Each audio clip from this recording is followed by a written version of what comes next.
Israel में सुबह के लगभग 6 बजे हैं।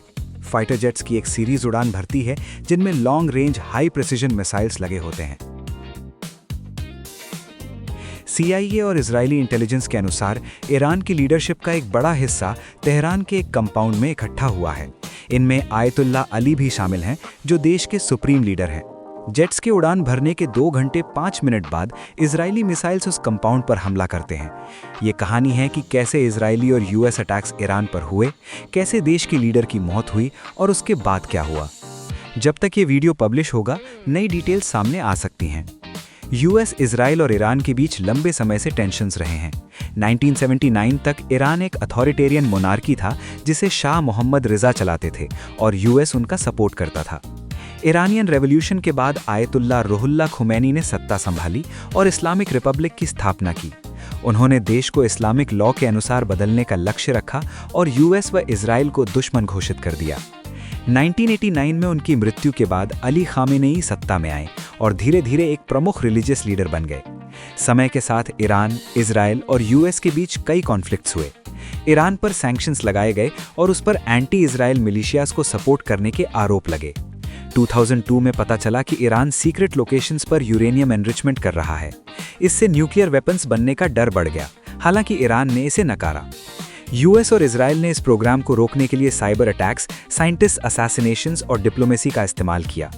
2015 में ओबामा एडमिनिस्ट्रेशन और ईरान के बीच न्यूक्लियर डील हुआ, लेकिन 2018 में प्रेसिडेंट ट्रंप इससे बाहर निकल गए।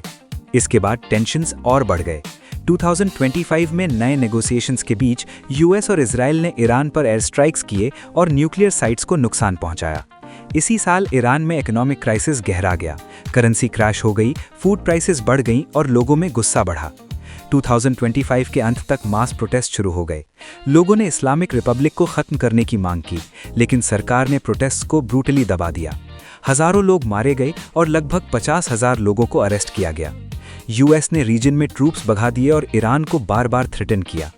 फरवरी 28 को तेहरान में गवर्नमेंट कंपाउंड पर हमला किया गया, जहां president office, national security council और सुप्रीम लीडर के ऑफिसेस थे। CIA ने महीनों तक सुप्रीम लीडर की मूवमेंट्स ट्रैक की थी और उस दिन हाई लेवल मीटिंग की जानकारी मिली। अचानक इजरायली मिसाइल्स ने बिल्डिंग्स को हिट किया। इस अटैक में आयतुल्ला खामेनेई सहित कई टॉप ऑफिशियल्स मारे गए, जैसे आर्म्ड फोर्सेस की चीफ, डिफेंस मिनिस्टर और IRGC कमांडर। बताया गया कि सिर्फ 30 सेकंड में लगभग 30 सीनियर ऑफिशियल्स मारे गए। इसके बाद इजराइल ने ईरान की एयर डिफेंसेस और मिसाइल सिस्टम्स को टारगेट किया और US ने भी मिलिट्री सपोर्ट दिया।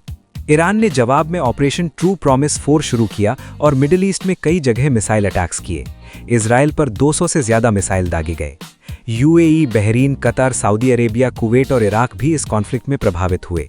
दुबई इंटरनेशनल एयरपोर्ट, बहरीन में US नेवी बेस, कतर और सऊदी अरेबिया में मिलिट्री टारगेट्स पर भी हमले हुए।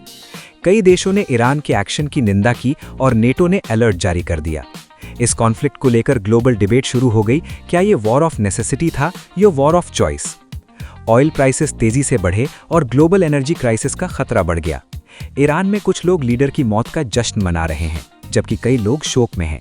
अभी ये साफ नहीं है कि अगला लीडर कौन होगा, लेकिन कॉन्फ्लिक्ट अभी भी जारी है और आने वाले दिनों में स्थिति और बिगड़ सकती है।